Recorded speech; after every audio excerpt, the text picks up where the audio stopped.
ایک بھائی کا سوال تھا، کیا عورت جانور ذبح کر سکتی ہے یا نہیں، کرنا جائز ہے یا نہیں؟ میں قرآن و حدیث کے مطابق آج آپ کو بتاؤں گی کیا عورت قربانی کا جو جانور ہے وہ ذبح کر سکتی ہے یا نہیں، یعنی کہ اس کے لیے شریعت کے مطابق جائز ہے یا پھر ممنوع۔ السلام علیکم ورحمۃ اللہ وبرکاتہ۔ امید ہے آپ سب خیر و عافیت کے ساتھ ہوں گے، ایمان کی حالتوں میں موجود ہوں گے۔ میں آج آپ کو بتاؤں گی کہ عورت قربانی کا جانور ذبح کر سکتی ہے یا پھر نہیں۔ جی ہاں، شریعت کے روح سے عورت قربانی کا جانور ہے وہ ذبح کر سکتی ہے، اس میں کوئی شرعی ممانعت نہیں ہے۔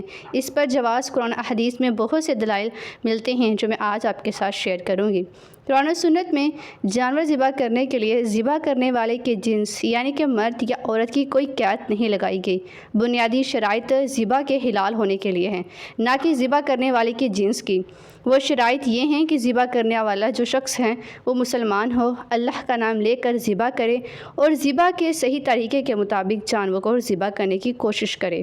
اگر یہ شرائط پوری ہوں تو ذبح کرنا حلال ہوگا۔ اس بارے میں صحیح حدیث میں صراحت موجود ہے۔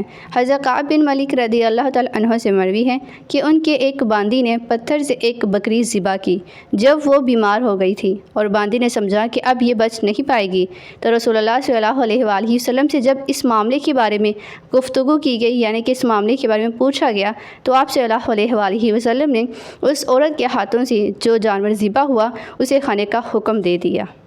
یہ حدیث صحیح دلیل ہے کہ عورت کا ذبح کرنا حلال ہے، خواہ وہ قربانی کا جانور ہو یا کوئی اور۔ اس حدیث میں نبی پاک نور مجسم صلی اللہ علیہ وآلہ وسلم نے عورت کے ذبح کیے ہوئے جانور کو کھانے کی اجازت دی، جو اس بات کا ثبوت ہے کہ عورت کا ذبح کرنا شرعی طور پر جائز ہے۔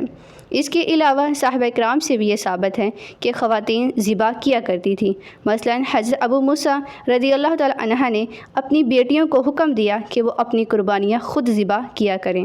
اکثر ائمہ کرام بشمول امام ابو حنیفہ، امام شافعی، امام مالک اور امام احمد بن حنبل رحمۃ اللہ علیہ اس بات پر متفق ہیں کہ عورت کا ذبح کیا ہوا جانور حلال ہے، بشرطیہ یہ کہ وہ ذبح کے شرائط کو پورا کرے۔ قرآن و حدیث میں کوئی ایسی دلیل نہیں ملتی جو عورت کے ذبح کرنے سے منع کرتی ہو، بلکہ حدیث سے اس کا جواز ثابت ہوتا ہے۔ لہٰذا اگر کوئی عورت ذبح کرنے کا طریقہ جانتی ہو اور شرعی شرائط کے مطابق یعنی بسم اللہ پڑھ کر اور رگوں کو کاٹ کر جانور ذبح کریں تو اس کا ذبح کرنا حلال ہوگا اور قربانی بھی ادا ہو جائے گی۔ معاشرے میں پائے جانے والی بعض غلط فہمیاں جن میں عورت کے ذبح کرنے کو نامناسب سمجھا جاتا ہے، شرعی دلائل پر مبنی نہیں ہیں۔ شریعت کے مطابق اس کا کوئی انکار موجود نہیں ہے، اس لیے وہ بہنیں جو قربانی کا جانور ذبح کرنا چاہتی ہیں وہ شریعت کے مطابق اسے کر سکتی ہیں۔